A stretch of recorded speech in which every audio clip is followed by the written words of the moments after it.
Hello everyone, welcome to Falcon and Truck. இந்த வீடியோவில் spark plug replacement பற்றி பார்க்கலாம். யூஸ்வலாக every 10,000 to 12,000 kilometre spark plug change பண்ணுறது என்னோட சஜஷன். இந்த ஸ்பார்க் பிளக்கு சேஞ்ச் பண்ணுறதுனால இருக்க அட்வான்டேஜஸை பார்க்கலாம்.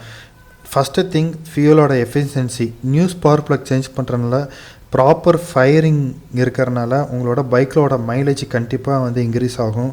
பெட்டர் இன்ஜின் பர்ஃபார்மன்ஸ், கன்சிஸ்டண்ட்டான ஸ்பார்க்கு உங்களுக்கு இன்ஜினில் இருந்துக்கிட்டே இருக்கும். அதனால் உங்களுக்கு ஸ்மூத்தான ஆக்சலரேஷன் இருக்கும் அண்டு பெட்டர் பவர் டெலிவரி இருக்கும்.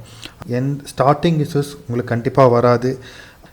பைக்கோட மெயின்டெனன்ஸ் உங்களுக்கு கம்மியாகும். யூஸ்வலாக பார்த்திங்கன்னா பழைய ஸ்பார்க் பிளக்கில் இன்ஜினில் ப்ராப்பரான ஃபயரிங் இருக்காது.